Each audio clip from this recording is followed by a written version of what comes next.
अग्नि पुराण ने बतलाया बहुत कुछ नया जो वर्तमान में प्रचलित मान्यताओं से भिन्न है।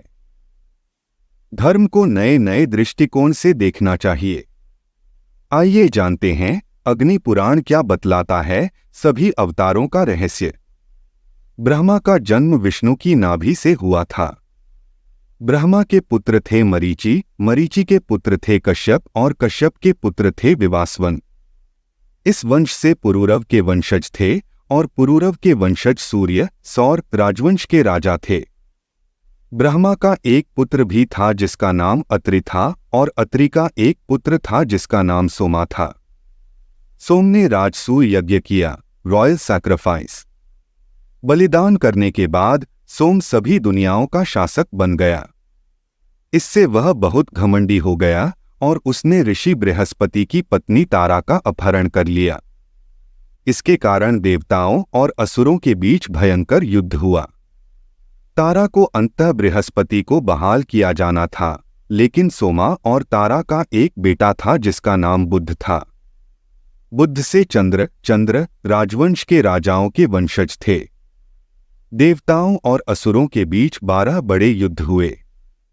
इनमें से पहला नरसिंह युद्ध के रूप में जाना जाता था।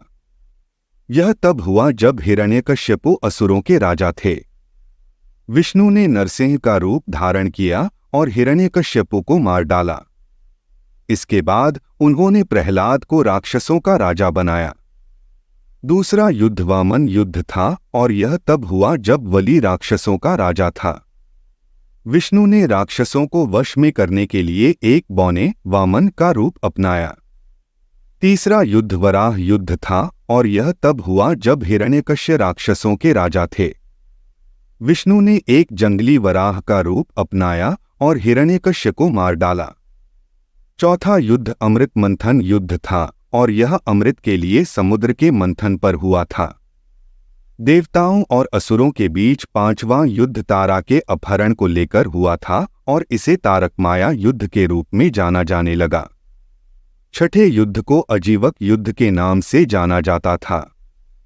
सातवां युद्ध तब हुआ जब त्रिपुरा ने असुरों का नेतृत्व किया और इसे त्रिपुराघाटन युद्ध के रूप में जाना जाता था। शिव ने ही इस युद्ध में राक्षस त्रिपुरा को मारा था। आठवां युद्ध अंधक युद्ध तब हुआ जब अंधक ने असुरों का नेतृत्व किया।